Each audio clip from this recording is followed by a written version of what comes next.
अखिल भारतीय अपराध विरोधी मोर्चा के राष्ट्रीय अध्यक्ष धर्मवंत सिंह राठौड़ जी। और ये आर्थिक आधार पर आरक्षण को लेकर एक लंबी लड़ाई बिहार और देश के अंदर इन्होंने लड़ा है। हम जानना चाहेंगे कि वर्तमान स्थिति जो अभी बनी हुई है आरक्षण को लेकर, इस पर आप क्या कहना चाहेंगे राठौड़ साहब? अखिल भारतीय अपराध विरोधी मोर्चा के द्वारा वर्ष 2000 ईस्वी से आर्थिक आधार पर आरक्षण देने की मांग को लेकर लड़ो या मरो आंदोलन चलाया जा रहा है। अखिल भारतीय अपराध विरोधी मोर्चा ही नहीं बल्कि हर देशवासियों का ये मानना होगा कि जाति और धर्म देखकर गरीबी नहीं आती है। इसलिए आरक्षण का आधार सिर्फ और सिर्फ गरीबी होना चाहिए, आर्थिक होना चाहिए। और इस अभियान को लेके सैकड़ों धरना, प्रदर्शन, अनशन, प्रदर्शन अखिल भारतीय अपराध विरोधी मोर्चा के द्वारा बिहार से लेके देश के अलग अलग राज्यों में, हम या कहें कि गांव से लेके राजधानी दिल्ली तक किया गया था। और 2 अक्टूबर 2018 ईस्वी को आर्थिक आधार पर आरक्षण देने की मांग को लेकर अखिल भारतीय अपराध विरोधी मोर्चा के सैकड़ों सदस्य हम लोग राष्ट्रपति भवन गए थे, जहां हम लोग की गिरफ्तारी भी हुई थी, जिसमें बाद में 4-5 घंटे बाद जंतर मंतर पर हम लोग को छोड़ा गया था। और उस अभियान का रिजल्ट ये जरूर रहा कि सभी को नहीं सही, लेकिन आर्थिक आधार पर सवर्णों को 10% आरक्षण दिया गया। लेकिन अखिल भारतीय अपराध विरोधी मोर्चा इस बात से संतुष्ट नहीं है, क्योंकि सिर्फ आर्थिक आधार पर आरक्षण हो, हमारा कोई ये विभेद नहीं है कि किस जाति को, किस तरह को जो आरक्षण मिल रहा है वो ना मिले। हमारा कि जो आप आरक्षण दे रहे हैं, एससी को दे रहे हैं कि एसटी को दे रहे हैं कि पिछड़ा को दे रहे हैं, आप वही आरक्षण दें। लेकिन उसी समाज से जो गरीब लोग हैं सिर्फ उनको आरक्षण मिले, तभी इस देश से गरीबी भी दूर होगी।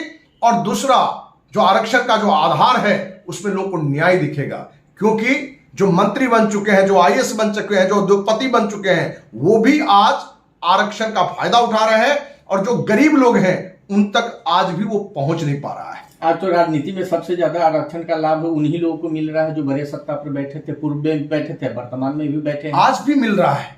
आपने आरक्षित सीट भी कर दिया है। ऐसे मैं किसी व्यक्तिगत नाम नहीं लेके कहना चाहेंगे, जिनके फादर कैबिनेट मंत्री रहे हैं। क्या आप चिराग के बारे में बताना चाहते हैं? चिराग जैसे दर्जनों लोग ऐसे हैं, किसी एक व्यक्ति को फोकस करना सही नहीं होगा। दर्जनों लोग ऐसे हैं जो आरक्षित सीट पर खड़ा हो रहे हैं। यदि उसी सीट पर, आरक्षित सीट पर ही यदि गरीब किसी समाज, उसी समाज के व्यक्ति को यदि टिकट दिया जाता, आर्थिक आधार पर वो टिकट होता, तो एक गरीब व्यक्ति आगे आके एक अच्छा कार्य कर सकता था। आज की वर्तमान राजनीति में कैसे होगा जब आर्थिक आधार की बात आप कर रहे हैं और इसमें राजनीति में केवल पैसा का खेल होता है?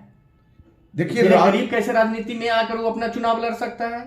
राजनीति में जिस दिन गरीब को आर्थिक आधार पर आरक्षण मिल जाएगा, हम आपको विश्वास दिलाते हैं कि राजनीति में भी उनका पेट बनना शुरू हो जाएगा। लेकिन कहीं ना कहीं सत्ता, लो वोट की राजनीति में जो भी हो, केंद्र में भाजपा की सरकार गठबंधन का हो कि बिहार में नीतीश तेजस्वी की सरकार हो, ये गरीबों का हित नहीं करना चाहते हैं। ये सिर्फ जाति और धर्म की राजनीति करना चाहते हैं और जाति को आरक्षण के दायरे में से बांध के, जबकि उसी जाति के गरीब को आरक्षण दिया जाता तो एक न्याय मिलता, तो इन वोट की राजनीति करने वाले को भी जवाब मिल जाता। क्या पूरे देश में इस तरह की राजनीति कोई ऐसी पार्टी है जो आप जिस आधार पर बता रहे हैं उस आधार पर राजनीति करती हो? देखिए, आरक्षण आर्थिक आधार पर बात करने वाले मोहन भागवत जी थे, आरएसएस प्रमुख।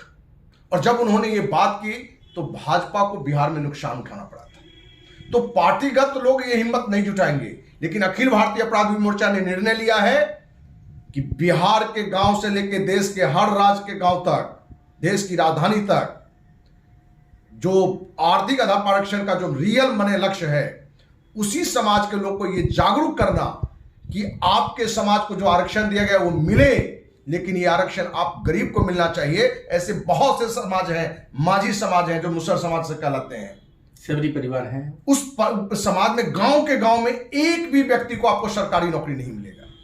यदि वो आर्थिक आधार पर होता तो उस परिवार को, उस समाज के लोगों को भी आर्थिक आधार पर नौकरी मिलता।